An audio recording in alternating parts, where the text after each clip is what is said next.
Well, hello, Facebook. Let's see here. Okay, I need to turn my volume up. My hair looks crazy today. You guys, I wanted to share something with you. So, first of all, hi, how are you? Happy Friday. I hope you're having a glorious day. It is beautiful here in St. Louis, but it does not feel like the middle of September. So, that's weird. Of course, Mac starts crying the moment I start talking to my phone. That's still a thing, in case anybody was wondering. He's completely silent until I start talking like this, and then he cries. So, anyway, I wanted to share something with you guys that I had been experiencing, or that I've been really working on again, like kind of taking up a notch for the last couple of months. And I just thought that it would be lucrative for me to share with you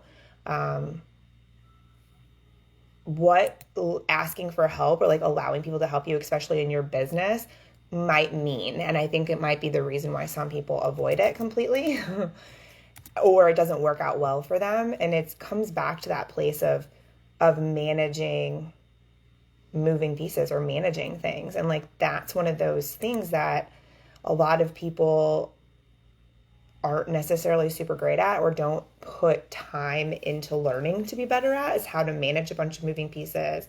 Hey Ryan, how to manage a bunch of moving pieces, how to manage plates in the air or whatever it might be, so that it works in your benefit. So it's not a stressful situation. So one of the things that, come here please, one of the things that's really can be overwhelming about asking for help is not so much like we like to say that it's because somebody somewhere didn't follow through, but like more or less it comes down to, usually at the like foundational side of it, is that we weren't clear about what we wanted, how we wanted it, when we wanted it, that sort of thing. And we just didn't manage it properly. And so it turned into something that was more frustrating and overwhelming than it was helpful, right? And so, example, I have a team of people. I don't know if you guys probably know this, but like I have a bookkeeper, an accountant, an assistant, and I'm just bringing on some marketing people. I have a, website guy, IT guy. Sit down, please.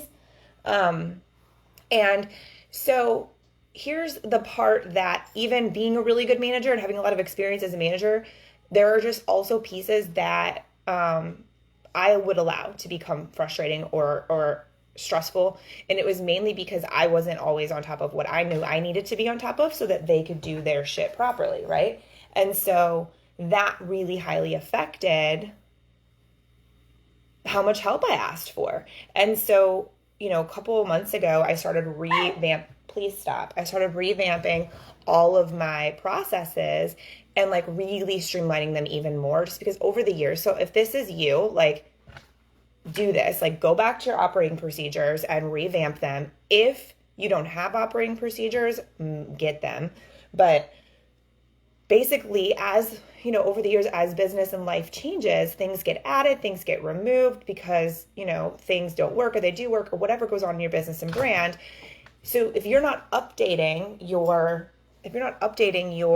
operating procedures, then it kind of gets messy, right? And then you kind of feel overwhelmed when you try to ask for help. Like you're not sure. What was happening to me specifically was my bookkeeper and I weren't communicating as well as we probably should be, just because of all these old things, and like we were just not streamlining it, right? And then like my assistant, in my head, I felt like she barely had enough time on her retainer to do the things that I was asking her. So like I would hold back when it would come to asking her to do new things, because in my head she like barely had any time, and like I didn't want to overwhelm her or whatever.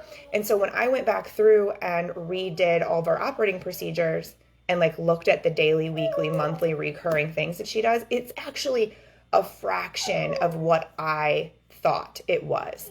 Because again, we're in it, right? All these moving pieces, they become different than what we realize. And so having people that are able to help you does require work from you too. And again, that's probably why a lot of people don't do it. But like, if you're able to manage the moving pieces, it's worth it. And so here's why I wanted to share this with you. Like, I just got off the phone with this marketing team that's going to help me manage some moving pieces in my brand that have been needing some TLC for a long time, but like I just don't have the capacity to do them, nor should it be something that's on my list, right? And then Tiffany, it's not her forte per se, and she's doing other things too. So like basically by allowing me to ask them for help, like here's a whole page full of things that are my responsibility to make sure that they receive from me, like a certain meeting, a certain review, making sure that they have access to these things, making sure I'm updating them with images and things like that. Like there adds a little bit more to what I need to do to manage that moving piece. But at the end of the day, instead of looking at that as, oh, well, fuck, there's like 2 more meetings or 2 more things I have to do every month, like I don't want to do that. You're looking at it as, okay, here's the 4 things that I need to do in order for this person or these 2 people to be successful in my business and do the things that I asked them to do. So while, yes, I'm managing more moving pieces, like I'm doing less. Does this make sense? But if you're not able to manage the moving pieces properly, nothing is going to work the way that it's supposed to anyways. And like, there's really no point at that point of having people just like aimlessly trying to help you when you're not keeping your hands in the game. Like too many people hire someone and they think, oh, well, I don't have to be involved. And it's like, that's not how it works. Like hiring people to do things that you need them to do, like you still have to be involved a little bit and be asking questions and overviewing because things get skewed. People are human, like things get missed. Or like, for example, one time I was getting a page redone on my website. Like my colors are very clear. Like it's aqua, gray, and black. Like those are my brand colors. Somehow we wound up with all this pink all over my page, right? I have no idea where the pink came from. I have no idea why somebody started putting pink on there. But it's human behavior. Like sometimes we just think to ourselves, oh, that might be good. And so we just start doing it. And in some cases that would have been fine. But like in this case with me, I don't want pink on my brand because I market to men and women. I have male clients and female clients, right?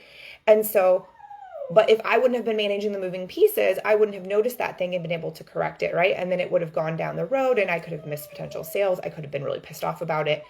And then this other person who I'm hiring to do a job wouldn't be able to do their job properly. So I think what I'm getting at is delegating. Everyone wants to talk about delegating and how like you need to be delegating, blah, blah, blah. But truth, you should delegate a lot of things, but you need to be clear as to why you're doing it and what that entails. Because if you're not, and you're just saying, hey, do this thing, and then you're like just thinking you can just go like over here and not worry about it, it's never going to work out well. I could tell you stories for days of clients and people that I know who hire someone to work for them. They delegate something to them and then they leave them, they don't manage it the way that they should. And it blows up in their face every single time. It does. Like if you're going to run a business, a household, a project, a program, whatever it is, a charity, whatever it is, if you're going to manage something like or own it, you need to be able to manage it. And that's just the end of the day. And if you're a solo entrepreneur and it's just you, like you need to be able to manage yourself. Like, if you're not able to manage your 24 hours a day, like how do you expect a 5-year plan to ever work, right? Or how do you expect the growth to occur if you can't manage yourself and what you're doing with your time? So this is a lot of information. I'm on a roll.